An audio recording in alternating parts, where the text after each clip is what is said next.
Welcome to Spiritual Psychology. My name's Renee LaValle McKenna, and I bring my 30-plus years as a recovering addict and ex-crazy person turned therapist and shamanic healer to bring you snackable teachings on spirituality, psychology, and all things personal growth.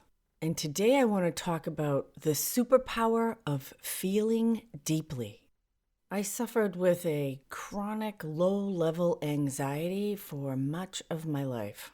And although I was absolutely a fear-based person, and a major part of my personal growth work continues to be dissolving and resolving fear in my life, as my relationship with my own emotions has grown and matured and evolved, it's become clear to me that a lot of what I experienced as existential anxiety, the kind of constant low-level angst, tension, that pit in my stomach that things weren't quite right, that anxiety was like a thin sheet of ice on a deep and wild lake of unfelt feelings. I grew up in a very unemotional family. In fact, expressing anything but mild pleasantry or low-level depression was called emotionalism, like it was a disease. There was no crying, no yelling, not much loud laughter. I understand it now as kind of emotional purgatory for a deeply feeling person like myself. Although I didn't know I was a deeply feeling person, and because emotions were pathologized and looked at as weakness or some form of immaturity, I learned very early to push those babies down. And I internalized within myself that emotions were useless and bad.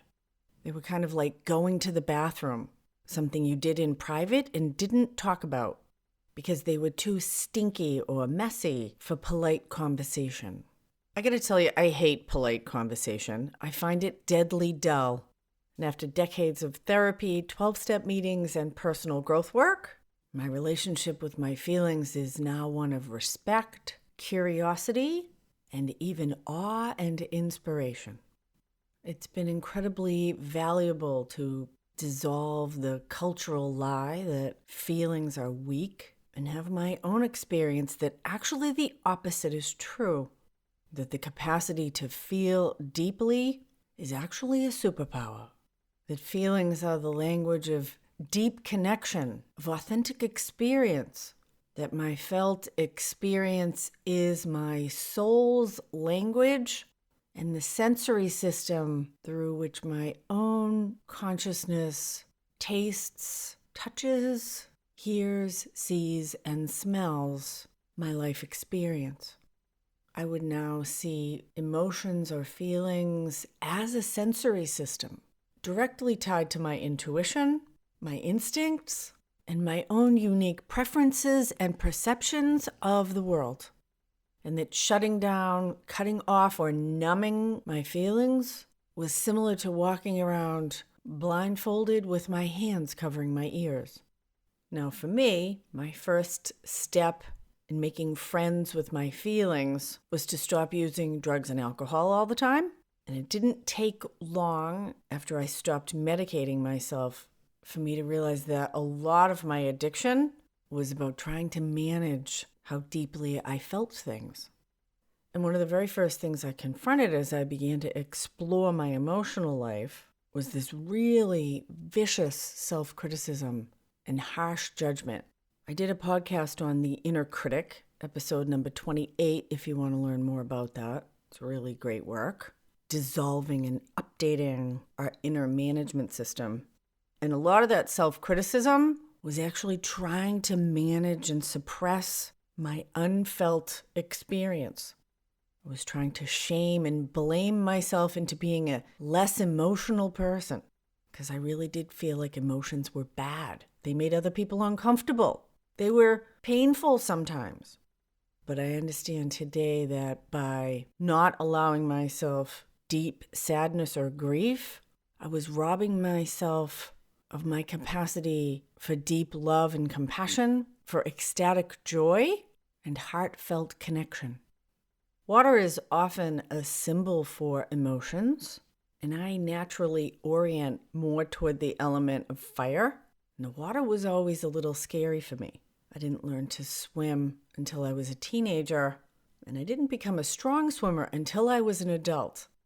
And early in my life, maybe it was from seeing the movie Jaws when I was 12, deep water terrified me. And I think there's a direct correlation because I was extremely afraid of my own feelings. They were unknown territory. And like the deep ocean, I was afraid there might be sharks in there that would come up and bite me, and drag me down, and drown me and eat me up. Learning to navigate our emotions can be very much like learning to swim. Throwing a non-swimmer into deep water with no skills or a life preserver is a bad idea. But as I've developed the skills and the muscles and gathered an emotional toolkit, just like snorkeling opens an entire amazing, beautiful world that exists underwater, learning to swim strongly and safely in the mystery of our own emotional experience expands, empowers, and even sustains us in having a full human experience.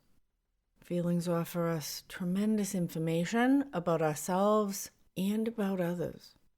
I've come to understand my own emotional processes as very similar to digestion. And just as important, the food I consume needs to be broken down, separated out. My body absorbs the nutrients that it needs and excretes the rest. And feelings help me process my life experience, my relationships, my spiritual experience. In middle childhood, I had chronic constipation. And it's fascinating how the body, the mind, the emotions, and the spirit are all a system. They aren't separate compartments. They all work together.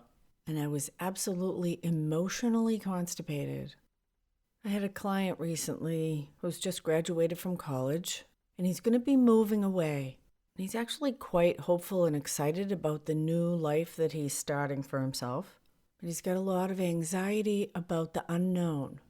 He's a person who values routine and rhythm in his life, but he's also deeply connected with his family, particularly his brother. And as we looked a little more deeply at this anxiety, it became clear that it was actually tied to this much deeper, more complicated well of grief and love, of excitement and deep connection. And like myself, he comes from a family where having too many feelings is a problem. And he's a deeply feeling person. He's extremely compassionate to others. And a lot of our work has been helping him to turn his loving compassion toward himself, that he can treat himself as openly and empathically as he treats his friends. And if one of his friends was feeling this complicated mix of loss and hope, and courage and fear, he wouldn't tell them to suck it up. The ceremony of graduation is a ritual marking a transition between periods in life. And transitions are complicated. Old things need to be released so that new things can grow. And our feelings and emotions help us do that process. The internal sorting, the sacred work of honoring what has been, acknowledging that that time has ended, and gathering the resources to move into a new place. Just like plants will come into bloom and have fabulous flowers, and then the petals fall so that the seeds can be scattered. The leaves might fall off the plant. There's a seasonal nature of life that we can trust. We're a part of it, and our emotions are part of the fluid that moves that process along in a healthy way. And just like going to the bathroom, feelings can be messy, but if we hold them in, we get sick. Gotta let that shit go. And crying, grieving may be part of that process, just like peeing and pooping. And it feels really good when you release in that way. And it really does change us, keep us healthy. But emotions don't just keep us healthy. The reason I say feelings are a superpower is that when we open to our own felt experience. It is a particular way to plug into the larger consciousness system. And the language of feelings can be extremely creative, the realm of music, poetry, art, dance, love, sexuality, the idea of communing, to commune with God or with nature, is a particular intimate communication, a sharing of the heart and mind, an intensity of spiritual connection that's a felt experience. And our feelings are the way that we commune with life and with the people, places, animals, and things that are meaningful to us. And if we avoid or suppress or medicate our felt experience, we lose that ability to connect with others and with ourselves. And the more deeply we feel, the more deeply we are able to make and sustain and be nourished and informed by those connections, and to nourish and inform others. Deep feeling is the realm of intuition, other ways of knowing besides the intellect, knowing with our heart, knowing with our gut. And when we just live in our head, we lose access to all the information and possibility that's available through our emotional and body felt experience. I have come to appreciate that I am a very kinesthetic or body-centered person. And when I listen to people, I don't just listen to their words. I feel their energy. I sense their emotions. There's some awareness of their soul or spirit. In fact, I dated this guy once who was super in his head, and I actually had trouble communicating with him sometimes because the words that came out of his mouth didn't match my felt experience of him. And although he wasn't an overt liar, there was a big disconnect between what he said and how he acted.